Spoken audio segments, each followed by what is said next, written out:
Welcome, Abby Lindy, former pharmacist turned health coach. And in this series, we are going to talk to a bunch of amazing people that were once pharmacists.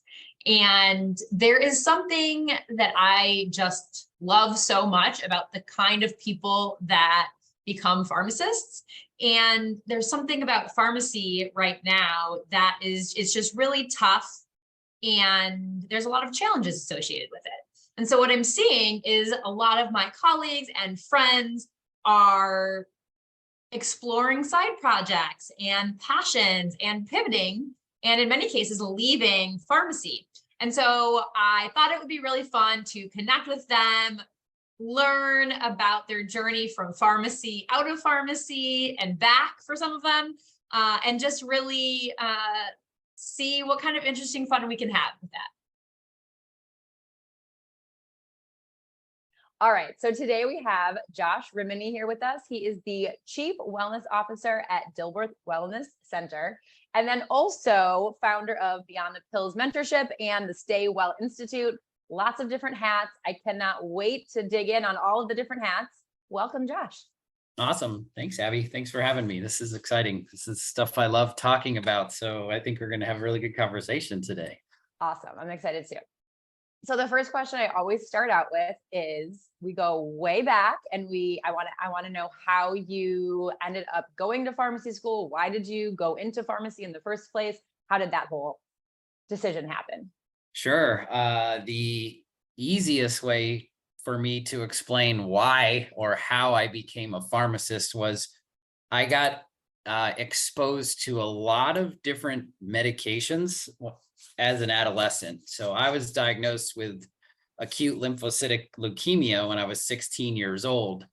And so I got exposed to pharmacy pretty quickly. And the reason I became a pharmacist was, one, I was exposed to all these concoctions, these red and green and blue and all this stuff coming into me, and very curious about how a medicine could, quote unquote, cure me, because that's what I had that philosophy from. And so I wanted to cure more people because people cured me. So it was really the gateway or the pathway to what I would say what I thought was the healthcare field. And because I was so familiar with science and the medications, it was natural for me to just go in that direction. And I flickered between pharmacy and medical school at the time.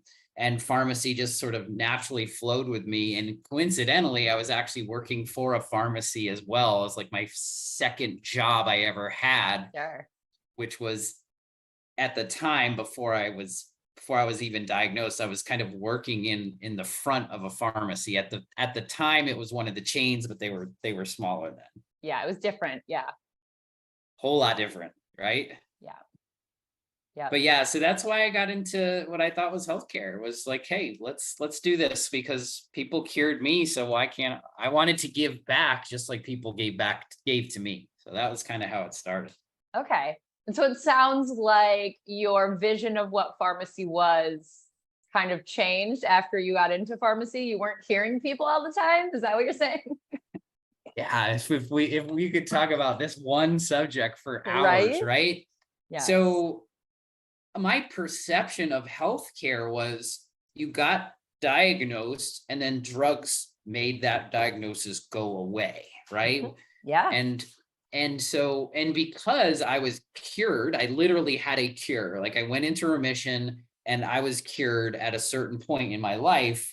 No cancer, it wasn't remission where we might come back. It was, you have a cure rate. There was 4 or 5 years after remission, they considered you cured. So I had the assumption that all chronic diseases could be cured with pharmaceuticals. Sure.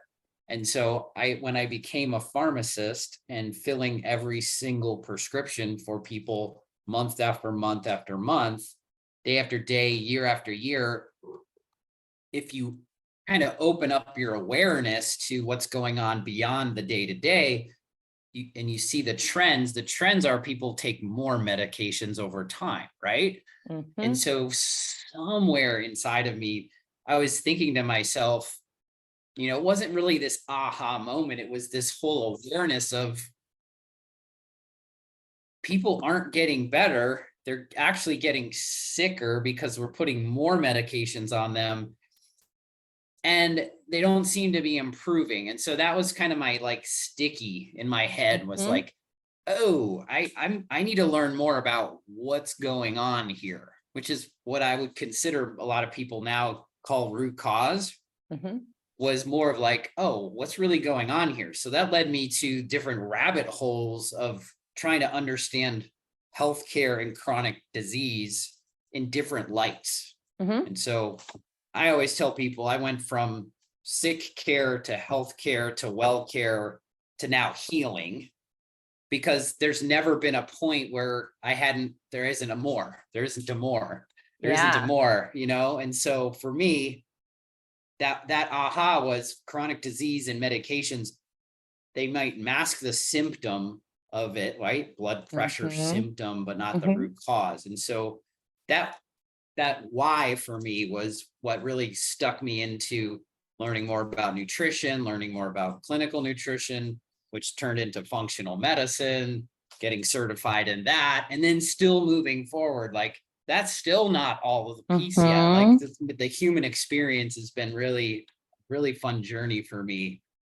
And so again, like recapping here is like, what I thought was a cure was really just a symptom resolution. And that for me was like the tick, like that was it. It was like there is more of a picture here. And and our medical society, like the way Americans are taught medicine is very much like that. That's why we call it allopathic, but it's the traditional medicine route that it's not our fault, right? It's the program. The program is you have an issue, the drug will fix you, right? We have a lot of that movement, and to some degree, medications are necessary for people, but not the true cause of reversal, because and not in the way that we use them typically.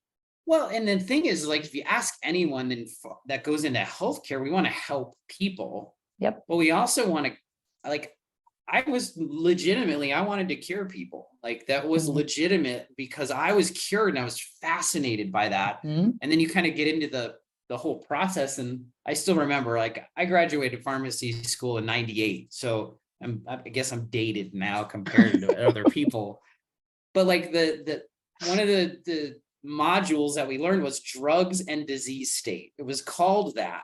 I don't know what they call it now, but it was like you learned a disease and the drug to do something with, right?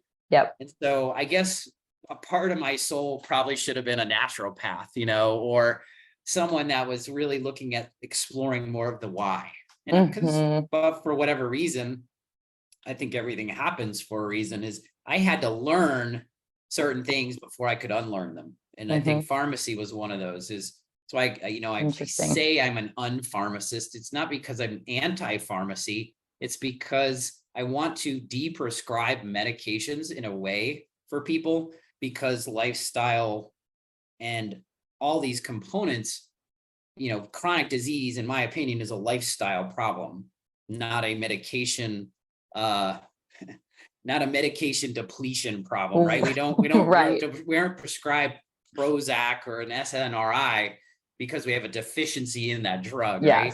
And so for me, it's been a fun journey because you have to learn certain things before you have to experience them. So my experience with medications was, oh, there's a way that we can actually turn back that system if you do it in the right possible way. And of course, I think in your experience too, is everyone that has a wellness journey also has a journey in their own personal or someone close to them, right?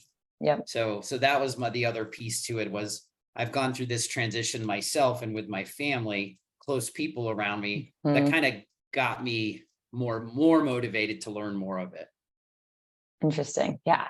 It's really interesting that you had both experiences, right? Where the sick care, the current healthcare system cured you, like it did, right? Like it worked and it did. And you've had this other experience where you've, with your family, you've experienced other ways of healing and your personal journey. I don't know if you want to talk anymore about like your personal journey or with your family, because I feel like that probably gets into some of the other modalities that you have started dabbling in. Sure. I'd love to hear about that. No, well, with my own personal journey, again, when I say I got into pharmacy, was I thought the chemo, the radiation, and all of that was the curative component. Now, did it kill me before it brought me back? That's what chemo does, right? Right. But in hindsight, looking back at why me? Why did I get cured and not other people, right? Why did I break? There's a 50% chance that I was going to be, not cured, and with that medication. With my disease state, my diagnosis at the time, I was, misdiagnosed for 6 months with lupus. I was high age. I was a male. There was so many things against me. I had a 50% chance of living. And so now that I know what I know, in reflecting of that, is I think my mindset had a lot to do with why I came out favorably than just the drugs alone. Like there was my whole, because people are like, what was it like? Like 3.5 years of chemotherapy and radiation. There was no blood donor here. And it was every week. It was just something after something. I had a cycle every 2 months. I would just cycle that. And so, but for me, it was just what I did. Like from the very beginning, it was just, this is what you do. There wasn't a negativity around it. There wasn't any. So I have a firm belief that mindset dictates a lot of this stuff. And so for me, my own personal health journey was the chemo worked, but it wasn't the only factor. Sure. I think my mindset was key. Sense. My mom actually said it. She's like, if your brother had gotten this, not you, he may not have made it, because his mindset is just a different kind of thing. So that's interesting. And then for me, on a functional perspective, on the wellness side, is, the experience of why I got into like functional medicine and clinical nutrition and lifestyle medicine. My wife had a 3-month migraine. And she was a migrainer, but then Rocky Mountain spotted fever triggered a 3-month long migraine. And so I went through exhaustive allopathic, traditional migraine, everything specialist, and nobody could knock it. And then that's a long time to have a migraine. That's how I got introduced to integrative medicine and acupuncture, and looking at meditation, and then looking at food. And then so through that process of sort of self-elimination, of where I think all of our patients come when they don't get the answers, like I've tried everything. So what do I do? And so we got her off her migraines with lifestyle, just like cleaning up the diet, getting rid of all the different bad signals, putting more good ones in, which at the time I didn't know was a functional approach, right? Sure. And we got her off all migraine meds. She hasn't had a migraine since. And it was like, oh, we could do lifestyle. Wow, this works. Stuff. Yeah.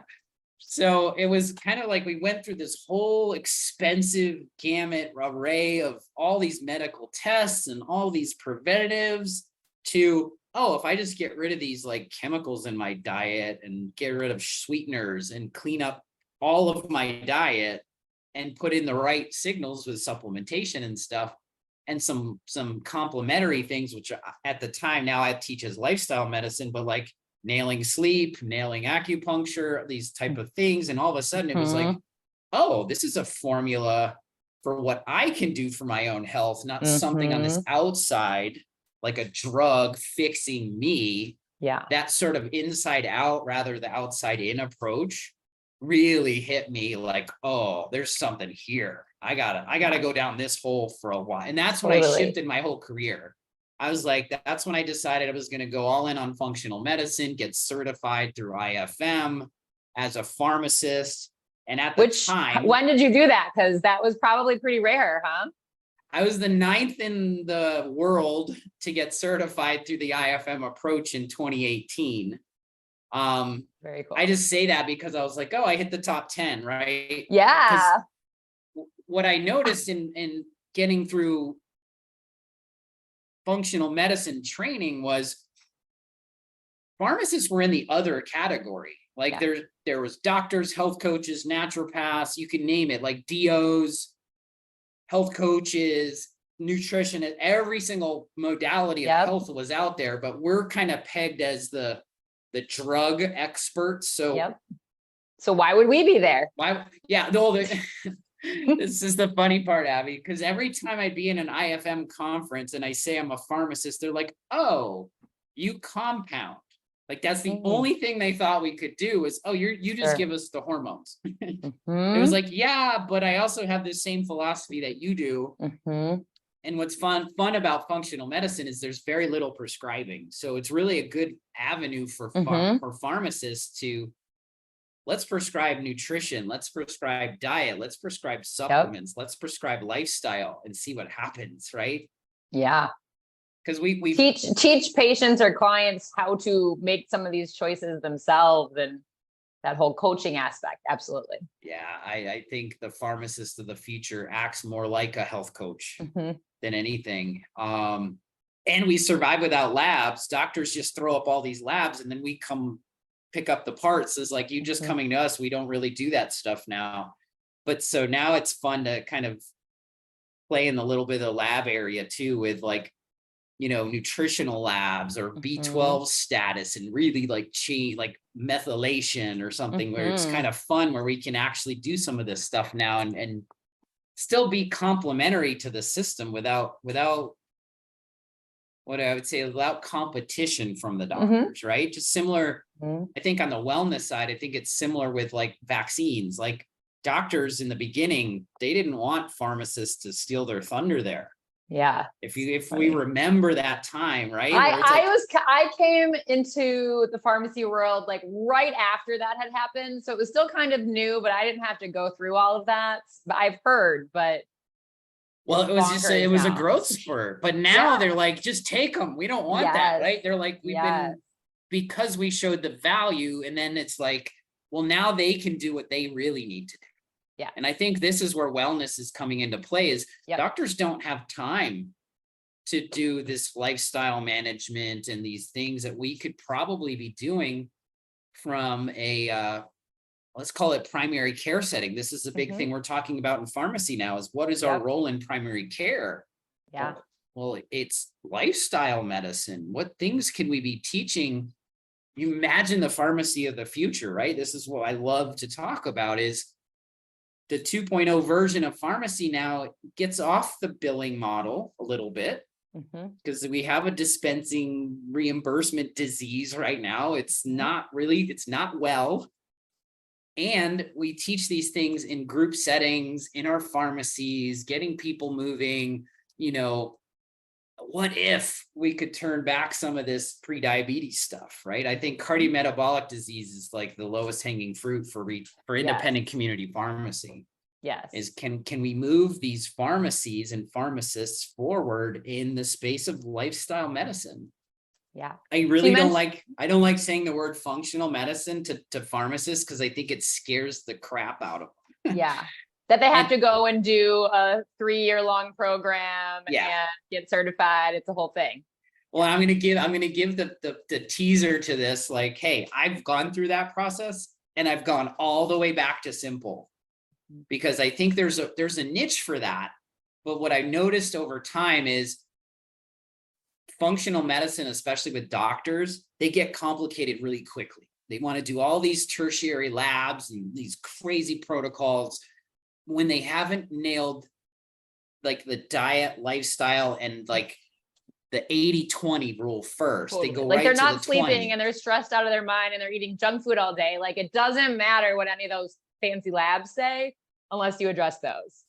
Yeah, right. And there's no matter how many labs or supplements I throw at you, if you're not managing your stress, you're not doing something about sleep, exercise, nutrition, and relationships, the 5 modifiable lifestyle factors that they teach in health coaching, which we're all adept to do in pharmacy, right? We have this gray area of our scope. I would say we're like great at a lot of those things. Yeah. Like right in our skill sets. Which is where I'm starting to teach. Well, we can talk about it, but like teaching pharmacists what they can do now with a little bit of technology, a little bit of extra in front of them, can go a long way to a lot of patients versus, oh, I'm going to niche all the way down to this like crazy disease that's genetic and the drugs aren't working, because we have this huge problem of obesity in our country. It's worldwide now. I'm just saying cardiometabolic disease is that's going to be the next pandemic. Absolutely. And the gateway from RX to something in wellness happens to be right there. I think there's a lot of pharmacies with very little education can start doing this. And then I know everyone's still like chomping at the bit for the medical billing to come to pharmacy. You can do it with cash. You don't have to do it with billing, but billables are coming, right? If we could, wouldn't it be great if you had something in place as cash and then the medical billing came and then you could do that too? That'd be so lovely. I think it's here, my daughter's in the back It's here. totally fine. We're at the beach this week. We're not going to worry about it. So you work with other pharmacies, right? That's one of the kind of hats that you wear. Yeah, I've been sort of consulting for a while where people, they've known for a while what I do, like Josh, the wellness pharmacy, right?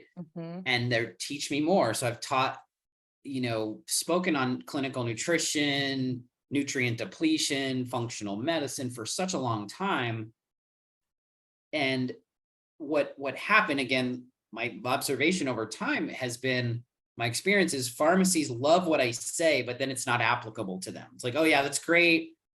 I don't know that stuff. My patients won't afford it. It's cash. You live in a rich neighborhood. Like there's all the reasons for not doing it. Totally. But recently, and very recently, through serendipity, whatever you want to call it, like all these dots have been put into place now where we have a structured system where we can teach pharmacists that want to move to this wellness model in a 10 to 12 week period to give them exactly what they could do to move their programs forward. Not wait for the billable, not having to go back to school for 3 years, like using and leveraging technology in what I call the 4 pillars: diet, lifestyle, supplements, and labs. Like those 4 pillars are what I believe is the where we can take pharmacy and our patients that are coming through the door with the script, right? The pill for the ill. I come in, get this prescription, I leave. I might get a couple things here and there to, oh, there's a systematic approach for diet, lifestyle, supplements, and labs for every trigger. I call a prescription a trigger now. It's like the trigger for anxiety. All right, I'm coming in for a benzo. What could we be doing other than, well, that's why I call it beyond the pills. That's going to address why I'm coming in for that, but give me a better route, right? So it's synergistic. Awesome. And then we can start exploring some of these things where we can get them off PPIs. We can get them off the benzos. We can get them off Ambien. Sleep is the most underrated longevity tool that we could be teaching everyone. We can put a good solid 5 years on your life if you just nail the sleep thing. And by the way, the sedative hypnotics like Zolpidem reduce your life expectancy by almost a third. So the drugs we treat for better sleep actually make you die quicker. I always thought that was interesting. Yeah, because it's probably the quality of sleep, right? That's what it changes, the structure of sleep. And when you're you're suppressing REM, you're not getting rest and digest, you're just faking the sleep. You're like passed out. You're not getting that deep restorative stuff, right? Yes. And it makes you do funky things, which is probably another reason why you probably die a little bit quicker, because you might get in your car and eat a tub of ice cream and then go crash, right? There's a whole lot of reasons, but the studies are, I love the golden nuggets. Like the pearl of this is, a third increase in mortality rate if you take a sedative hypnotic long-term, which means you're just going to die quicker, even though we think we're going to sleep better. And that's going to make us feel better and live longer. It's like actually the opposite, which when I did that research on that, it floored me.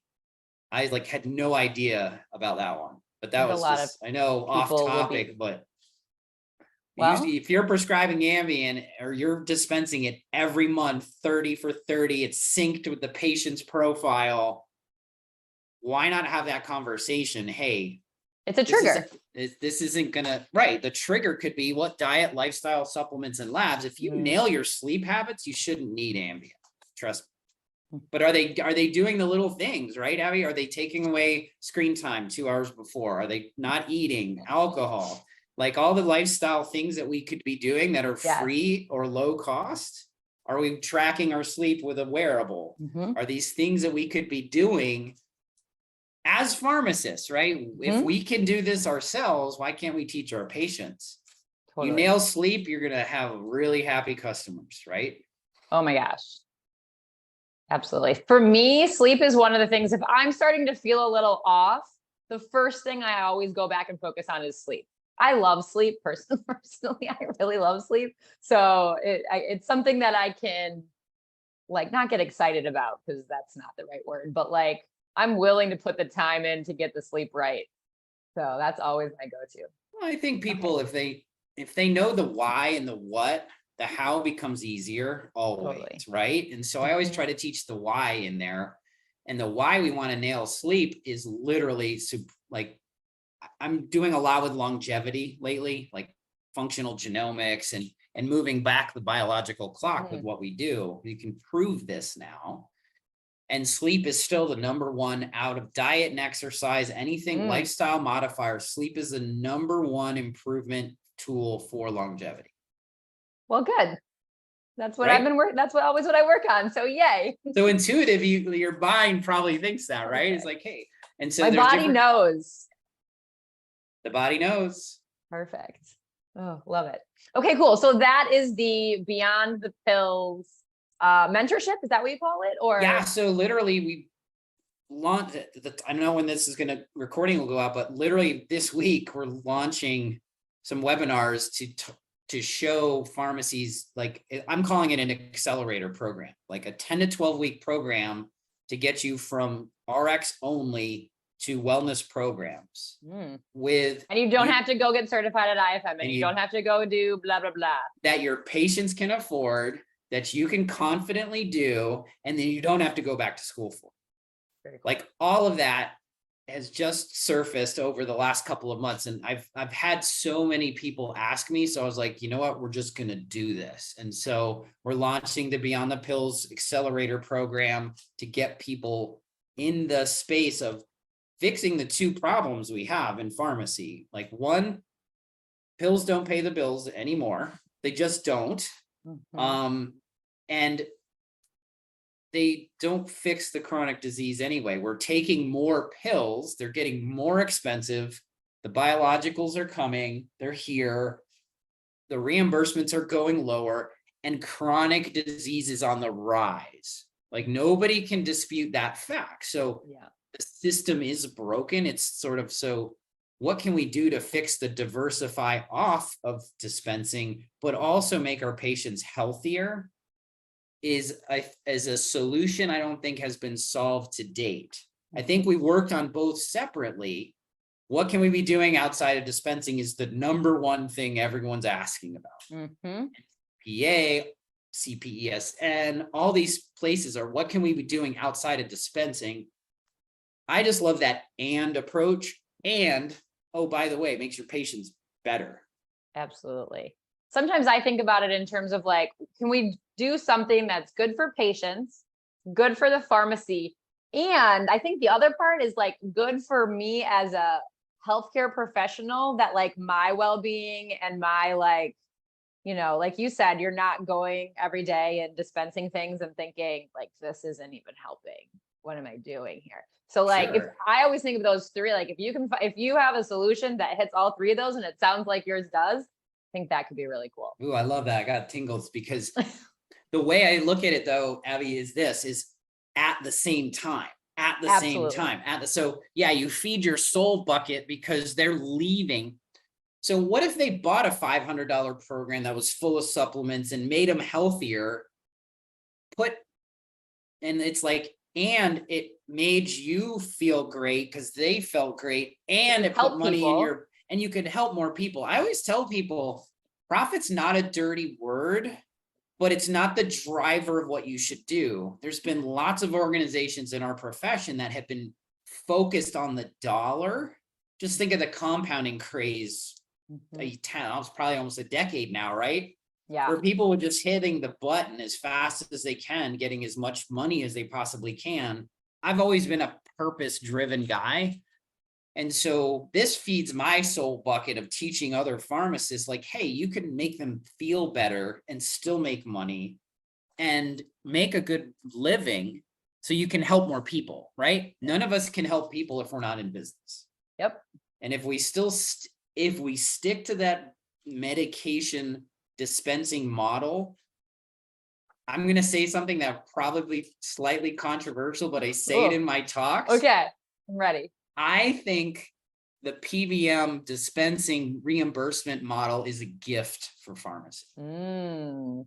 I think the if we did not have DIR fees and losing money left and right, would we be looking for a different way? If the reimbursements were the same as they were a decade ago, where would we be? Right. How do we fill more prescriptions and make more money? Totally. We would not be in the system of getting our patients well. That's a sick care model. I know that sounds weird for people, but they're coming to us because they're sick, not because they want to be well. The well care model fits for me, but how do we make pharmacy move from here to here? It's a big challenge. It is. It Huge is. challenge. Yeah. It's a challenge in my store. It's a challenge in every place that I go, is because we want to make sure we make happy daddy day. Oh. So for me, it fits those buckets. And I love how you added that third piece, is like, it fits here, right? Yep. I feel so great. It's funny, like they got a boatload of supplements or they got a lifestyle program and they felt good doing it. And then they feel great afterwards because they're getting to better goals. Oh my gosh. I love, the best question I get is, my doctor just says, I don't know what you're doing, but keep doing it. Yes. Right? Yes. And then they're like, and then you can have the conversation about, why don't we think about maybe reducing this medication or eliminating it? Because then your patient's eyes are like, you mean I don't have to be tied to this drug for the rest of my life? That's a fun pharmacist. Yep. Right? That's a pharmacist who loves going to work every day, for sure. And but think about that, right? Think about when we're going to move this pharmacy profession forward. What if we were known about, you go to the pharmacy because you have to right now, but now we can start getting our patients off of them. Absolutely. Like, pharma's not going to like us. And I don't much care if they like us or not, right? PBMs aren't, like, the whole payer system. If we really want to free ourselves from the payer system, we got to reduce people's dependency on it and pocket that ourselves from a financial perspective, because that's what pharma doesn't like. They don't want anything outside the billable system. This is why CVS Health and Walgreens, they're vertically integrating everything in the payer system. So from beginning to end, they're a part of it. We don't have competition for that in community setting. But what if we were known for people that were, it's not like you're against the system. It's like you're doing what you need to do. From an entrepreneurial perspective, pharmacy is one of the worst professions because we've given up all of our control on pricing. Yeah. And this is the case where we can take back a little of that control on pricing but not breaking the system either.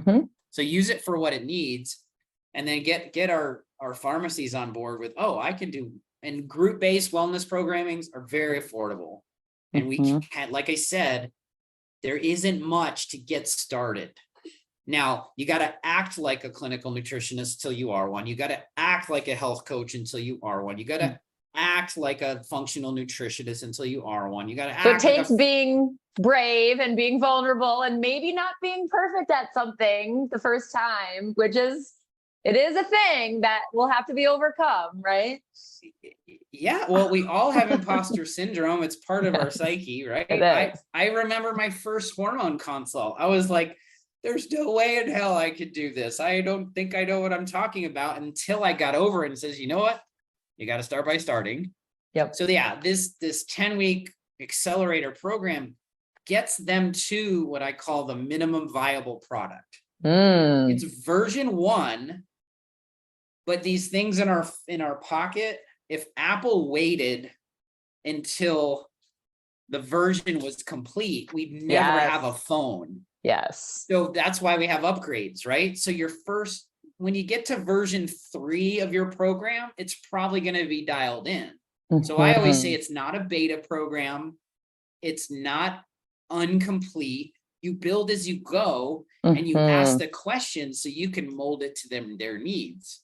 And so that first couple groups you bring people through, you're telling them, we get to give you an advantage. We're personalizing it to you because they're going to have different challenges. Every group, every community has a different challenge, but you're doing it as a group. Cleveland Clinic proved this, right? They proved functional medicine delivered in programs through cardiometabolic programming is much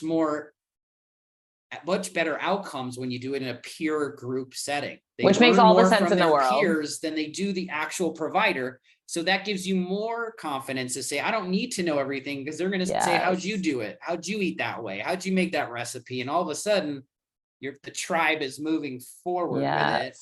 And so we're perfect. Like if we're trying to move the needle in chronic care or primary care, but actually do something about. Now, these programs aren't for the old-minded pharmacist that says, I'm just going to dispense this isn't working. Yeah. So a lot of the times we're teaching the owners to hire the next person to help you with this, because sometimes it's the old way of doing it, right? Sure.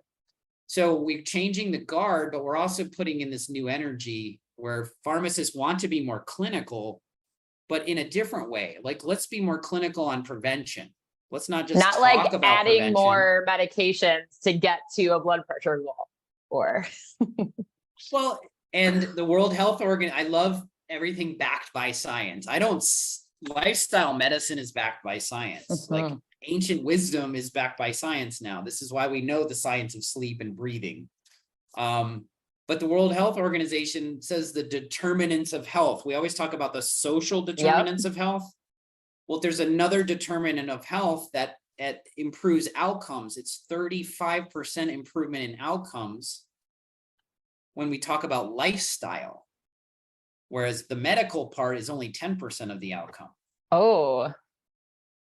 So why not hit the 10%? Big difference. 10% plus 35. I'm affecting 45% of their outcome if I can teach them, because what is lifestyle? It's how they think, act, and feel.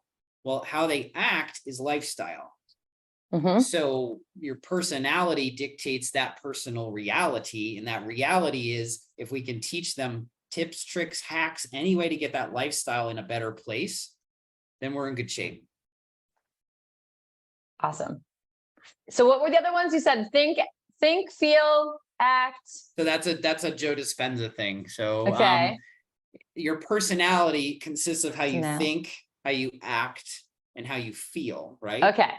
And acting is lifestyle. It's how we act and how we show up in this world. And those actions are dictated by how we think and how we feel after we do those actions. And so until we become health coaches, which you can do in a relatively short period of time too, if that's your thing, you want to teach lifestyle, do a 3-month program online, like get there, right?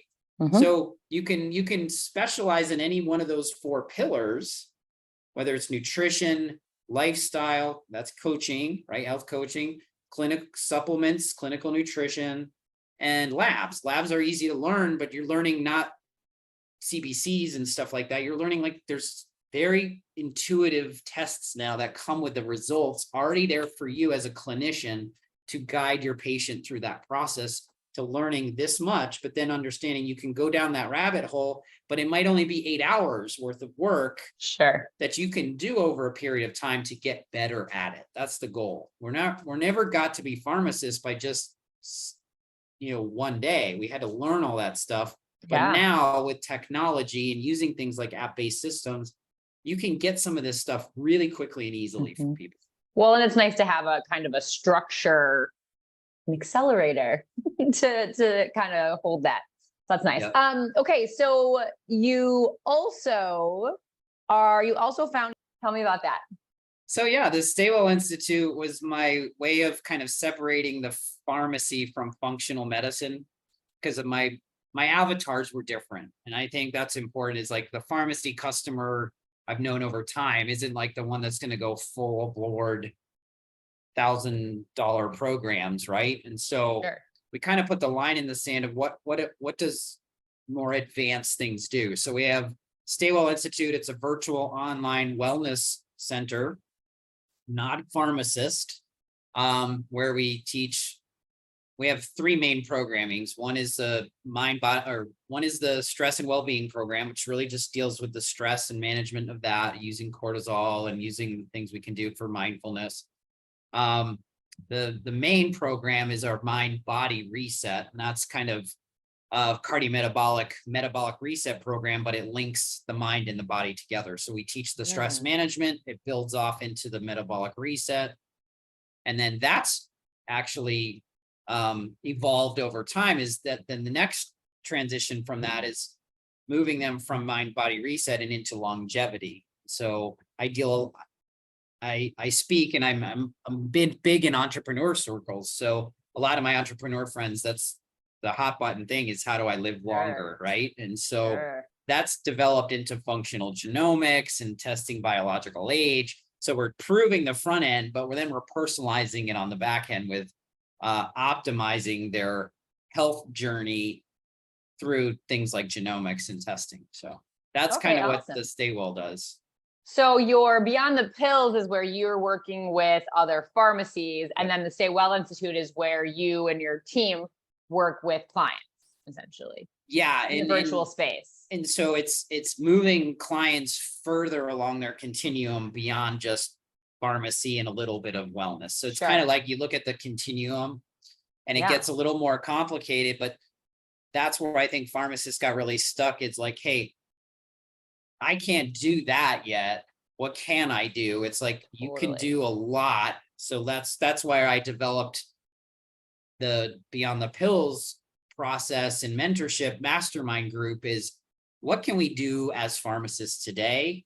Because it's really like, now is the new later for me on this. Yeah. Because we've got a lot of work to do to fix our profession, fix our business model, and get patients healthy. Like I just say, there's no competition here. The world needs wellness, but we're not classically trained really there. bad. Really bad. Yeah.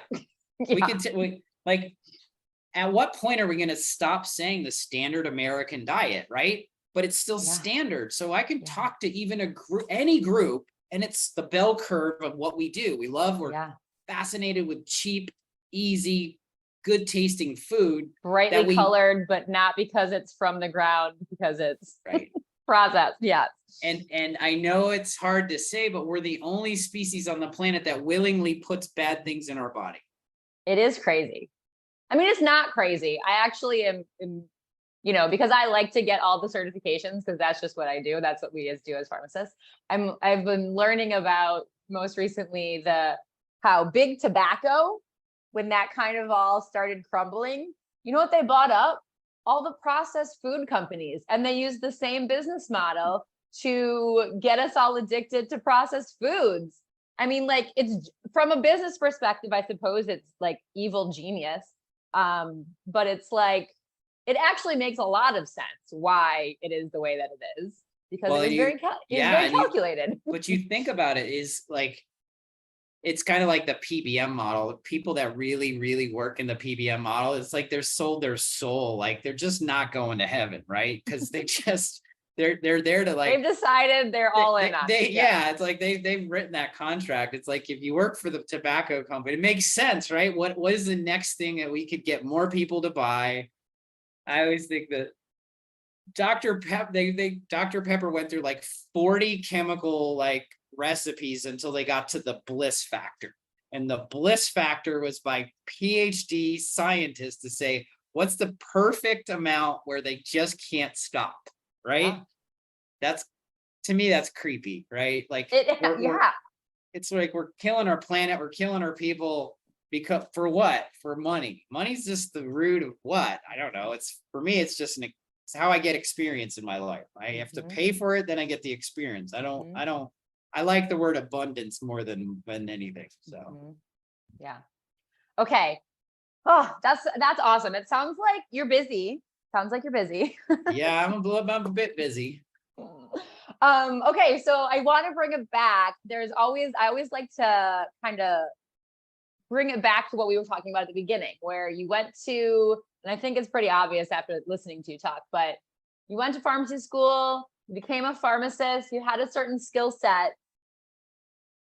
Are there things that you tap into now? You're very much not working as a pharmacist right now, right? But are there skills, or are there like things you learned when you were becoming a pharmacist that you're still using in what you're doing now? 100%. I think the number one thing I would tell people is like the science of supplements, like clinical nutrition. When you talk about it from a micronutrients, right? All these formulations and all these things in these professional grade nutraceuticals.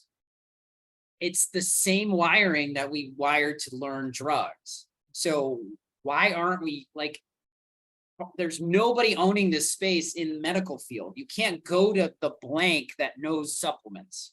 The nutritionists, the dietitians, they do macro stuff. They teach you how to eat, but there's no one owning this. And so for me, pharmacist, you're already wired to know mechanism of action, dosage form, you know, you name it, is like optimal dosing, all these things. It's right there in front of you. So think of each supplement, each nutrient, each formulation as like a drug in your head. It's still not fixing the problem like you think, but we can learn that stuff just like we learn this without having to skip a beat neurologically in our brains. Like, it's like, oh, I know the mechanism of magnesium. That's totally cool now. I know it's good for foreign reactions. I know there's different dosage forms that are more bioavailable, blah, blah, blah, blah, blah, versus this block in my head is I didn't learn that in school, so I'm not going to learn it. Yeah. Because that's going to put a huge dent in your profitability as well.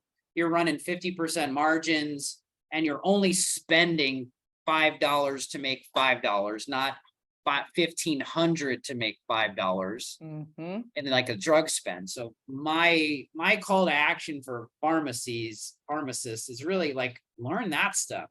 It's easy. It's low-hanging fruit, really. Low-hanging fruit, but it makes a good difference, you know. Yes. From the standpoint of profitability, these GNCs and vitamin shops, like their goal is $1 million in sales. So why couldn't, I love the word what if, right? What if pharmacy's goal for their front end vitamins was the same? You don't even need to be the person selling it. We teach some of our techs to move up in that rank. You don't have to be the pharmacist out there. But that's one way that I think we can move towards a good space, is really understanding that space and transforming our front ends a little bit to be more on the professional side of that. I think is the number 1, 2, and 3 thing you could probably do as a pharmacist. I love it. Love it. Okay, amazing. So we'll absolutely get all of your links posted. How can people, other than the Beyond the Pills and the Stay Well Institute, how can people find you? Well, LinkedIn and Facebook, easy. You know, there's only 2 Josh Rimanys in the world, and there's only one of them is a pharmacist. The other one's my cousin. So you can find me on LinkedIn, Facebook. You can private message me if you're interested. Like I said, we've launched this accelerator program, which is going to be amazing. It's going to give a quick ROI on people's returns, and it's shortened. Like, we can get people moving. And so you can find me in those avenues. I'm speaking at a lot of these conferences. Love that. I love giving back to this community, and really moving to that 2.0 version of pharmacies is where I'm putting a lot of my energy right now. Amazing. Well, thank you so much for sharing all of that with me, and I can't wait to see what happens next. Awesome. Thank you. Awesome. Appreciate Thank you. it. Thanks, Abby. Thanks.